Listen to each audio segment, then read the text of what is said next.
നമസ്കാരം. Raf talk ഫുട്ബോളിലേക്ക് അവർക്കും സ്വാഗതം. ചറവറ ഗോളടിച്ചുകൊണ്ടിരിക്കുന്ന ഗോൾ മെഷീൻ ഫൈനലിൽ ഓഫാവുന്നത് എന്തൊരു ഗതികേടാണ്. ഇതാണ് മാഞ്ചസ്റ്റർ സിറ്റി കഴിഞ്ഞ കുറച്ച് ഫൈനലുകളായിട്ട് അനുഭവിക്കുന്നത്.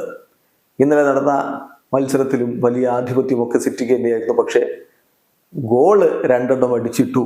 മാഞ്ചസ്റ്റർ യുണൈറ്റഡിന്റെ യുവതാരങ്ങൾ മൈനോയും അലയാൻഡ്രോ ഗർനാച്ചോയും തിരിച്ചൊരു ഗോളും ഡോക്കുവാണ് നേടിയത്. 2-1 തോറ്റു FA കപ്പിന്റെ ഫൈനൽ.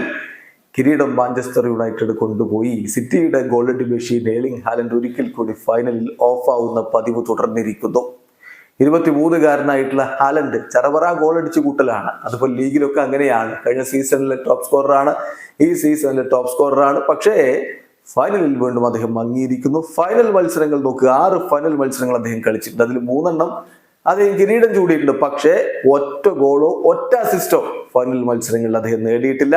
514 മിനിറ്റ് കളിച്ചിട്ടുണ്ട്. 4 ബിഗ് ചാൻസുകൾ ഫൈനൽ മത്സരങ്ങളിൽ അദ്ദേഹം പാഴാക്കിയിട്ടുണ്ട്.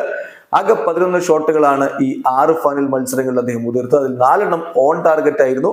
പക്ഷെ ഒന്നുപോലും വലയിലേക്ക് എത്തിക്കാൻ അദ്ദേഹത്തിന് ഇതുവരെ കഴിഞ്ഞിട്ടില്ല. ഫൈനലിൽ മങ്ങുന്ന എർലിംഗ് ഹാലൻഡ് ഫൈനലിൽ സ്വിച്ച് ഓഫ് ആകുന്ന ഗോൾ മെഷീൻ അതൊരു തുടർക്കഥയാവുകയാണോ? വീഡിയോ അവസാനിക്കുന്ന ഫുട്ബോൾ ലോകത്തെ കൂടുതൽ വിശേഷങ്ങളുമായി റാഫ് ടോക്സ് എത്താം.